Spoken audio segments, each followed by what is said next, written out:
Hey guys, what's happening? This is the Smooth Spot coming out with your gaming PC build guide.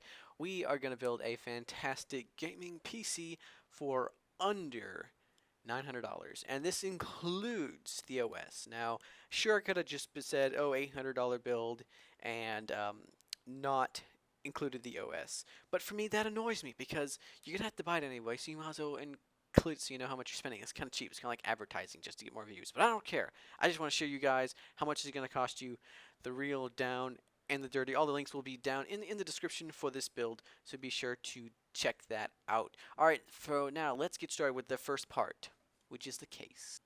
For the case, I want the Corsair Carbon Series Spec 2 Mid-Tower Gaming Case. Now, this case comes at $60 and has all the features that you're going to want for the price that it offers. That's just a nice side panel window. It's going to have a full ATX motherboard spacing in it. It has a whole bunch of fan mountings. You can have any size of graphics cards you want, except for like the really huge ones. But you know, the cards are getting small these days, so you don't have to worry about that. It also can hold a whole bunch of hard drives, up to 5 hard drives at once, including SSDs and of course your standard 3.5 hard drive. It also offers a whole bunch of room for upgrading and has a solid build. Guys, I have one of these and it's a great case and it's perfect for the price. Now of course if you want to spend some more you get some nicer ones, but for the budget this case fit the build quite nicely and it looks nice in the end as well.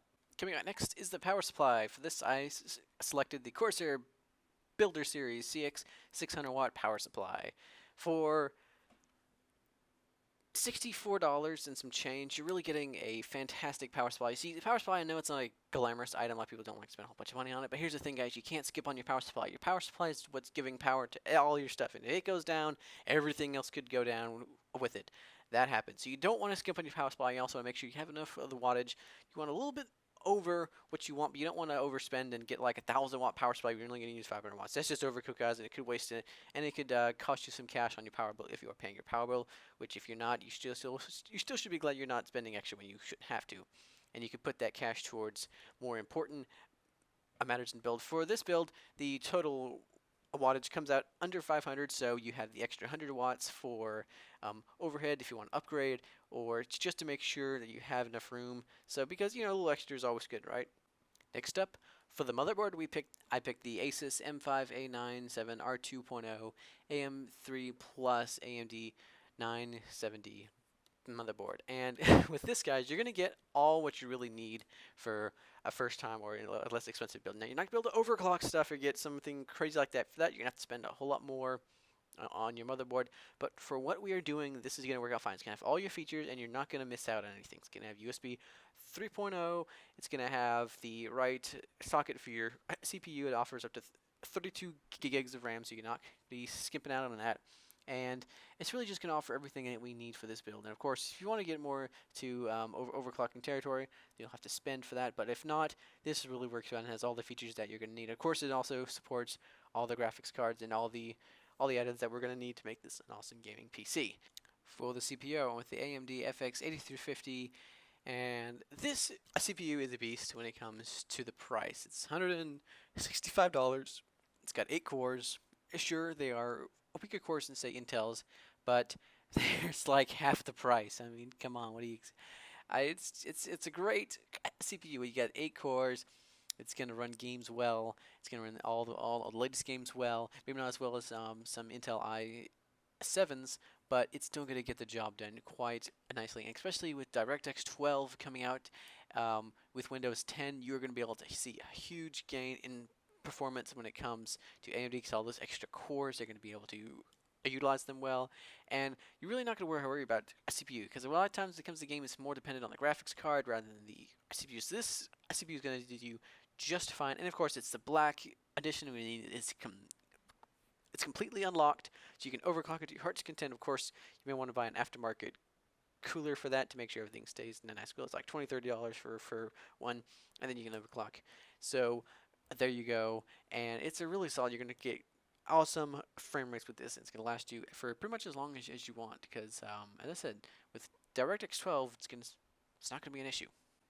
For the RAM, I selected the Kingston HyperX Fury 8 gig kit, which is 2 times 4 gigs, and this is really good RAM For the price. You're getting 8 gigs for under $50, and that's fantastic. RAM's really gone down in the past, and 8 gigs is really the sweet spot when it comes to RAM because going over, you're not going to see that much of a gain.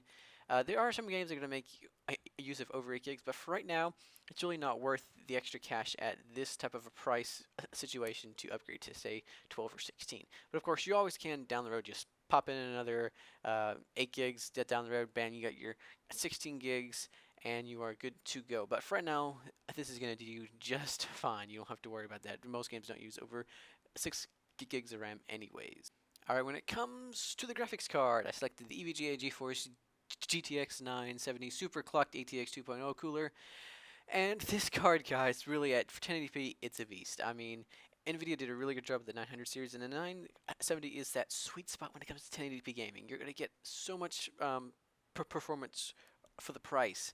These cards don't use up a whole bunch of watts. They run cool, they run quiet, and they get games done. I mean, this card can run a lot of games at 1440p. So, but if you have a 1440p monitor, you ought to have something higher up, like a 980 or 980 Ti, or even Titan X if you really want to go far. But for a 970 1080p gaming, you're going to destroy games. I mean, it's going to be the occasional game, for example, like The Witcher 3 with Hairworks. You're going to want to turn that off. Turn down a little, perhaps a few things, but for the most part, you're going to be set for this card, and it's at a great price for just a little over $300. You're going to get a fantastic card, and later on down the road, if you want to SLI these things, you can just toss in an extra card, and bam, you've got some amazing performance once you need a little extra. Or you could just upgrade whenever you want. This card's just really a beast when it comes to this price range, and especially even in comparison to the 300 series. And a lot of people thought the R9 300 series would be really good for the spot, but I think that they put a lot more heat, a lot more energy, and they're just doing it as efficiently as this. And yeah, this card just really hits the sweet spot when it comes to games. And that 4 gigs, even though it's 3.5 technically, it's still gonna be enough for this type of resolution. I mean, if you go into 1440p or 4K, that's where you're gonna need the extra VRAM, but 3.5 is enough for games, so you don't have to worry about that. For the hard drive, I went with the Western Digital Blue 1TB desktop hard drive. This hard drive, you're getting a 1TB for under $50, and this is going to be a great start. Sure, you could go with this SSD, which would be better, but this is 7,200 RPMs, which is going to be fast enough. It's not going to be as fast as SSD, sure, but it's going to be faster than when it comes to most hard drives. And a terabyte is a decent amount of space, and you can always upgrade this as you go. You can buy an SSD, but for the build, just didn't go into the budget to include an SSD rather than a 1TB hard drive. And these hard drives are very good. They're very dependable, and when it comes to the price, you just can't beat $50 for a 1TB. You just can't do it. Finally, the final item that everybody seems to forget you have to have for a gaming PC when it comes to factoring all the price. That is the OS. And for that, I selected Windows 8.1. And this is the full version, so that way, if you do in the future want to upgrade your motherboard, which I imagine you will be after a few years, you can upgrade and transfer this right over. You don't have to fight with Microsoft on the phone about getting it transferred, because with the OEMs, which are less expensive than the full version, you are stuck with one machine. You can upgrade anything except for the motherboard, but once you upgrade that, it's going to think it's a whole other deal, and you have to either buy a new copy or you're going to have to fight with them on the phone.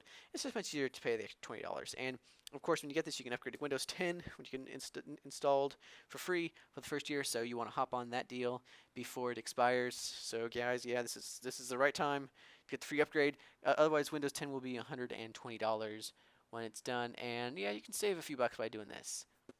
With this build, you're going to have one beast of a rig for well under $900. You can be able to play all the games you want, 1080p, way beat any of the consoles when it comes to experience, and of course you can upgrade as much as you want as you go. And this is really a good starter, solid 1080p beast of a machine. Sure, you could get less, sure you could get more, but I think this is like the sweet spot when it comes to spending. You're getting amazing gaming performance for a relatively good price. Anyways, guys, I hope you really like this build. If it was any of help, be sure to leave a like, ask a question down below. Happy to help you guys out with anything you have when it comes to building your first or your third, fifth, 100th PC. Anyways, guys, all the links to all this stuff will be to Amazon down in the description if you want to buy directly. The costs may change as times go, but at the recording of this, this is what they are, guys. Anyways, guys, thanks for watching. Be sure to subscribe, like, all the good stuff. Anyways, guys, thanks for watching, and take care.